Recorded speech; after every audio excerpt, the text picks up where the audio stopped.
تروح وين على الكوروان. اوكي. في كوروان تفیل میگیره؟ صورت؟ ايه قاعد اصور. میای تو کوربان وارد میشی. اینجا متریال نامبر رو میزنه، یعنی کد محصول رو میزنه. مثلا من پرتقال کدش چنده؟ 312 196.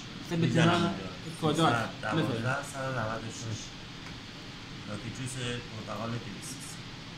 پلنت من چنده؟ 2100. درست؟ اینجا نکن پروسس اوردر تایپ. تو پروسس اوردر تایپ البروسس اوردر تايم به این کنار رو میزنیم. اینجا نکن زده زد راش پروسس اوردر. درست؟ تيجي على راس اینو انتخاب کن. تنتخب من زد اس درست؟ اینو میزنم. اینجا میاد بهت میگه که چی میخوای اوردر ایجاد کنی. چقدر میخوای ایجاد کنی؟ توتال کوانتیتی 50. هنا تريد توجد اوردر ايش قد تحتاج شو اسمه كميه تاریخش واسه کیه؟ واسه واسه 16. ايش قد التاريخ؟ نه واسه 17 واسه چندم بود؟ ما يوجد قدامه تاریخ واسه 16. هو المفروض مو على نه 16. 16 ايه اومد. 16 ايه 16. درست؟ بعد چیکار میکنیم؟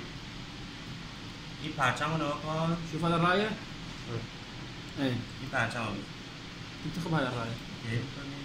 اوکی میکنیم. اوكي هرچی که هستش درست؟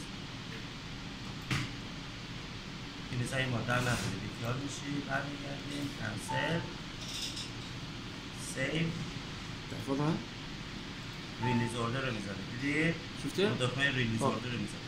چون من 17 دارم ایجاد میکنم خواهم نخواه میاد تاریخش رو 17 میذاره. 16 قبول نمیکنه از من. 16 قبول نمیکنه. مجموع هم 17 بزنم. ایراد نداره.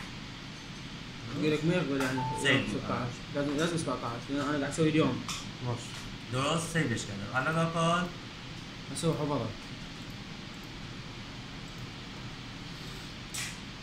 الان تو اوردرهای امروز اومده چیکار کرده؟ یه لاکی جوس پرتقال رو ایجاد کرده. 50,000 تا. نوع اوردرش رو نگاه کن. زدراش با اینا فرق. يختلف شفته؟ نعم اي نعم واضح. يختلف عن ما تختلف اذا قعدنا هذه هذا زد اراش. ايه زد آرش همین تماش. تمام الان اینو من ایجاد کردم.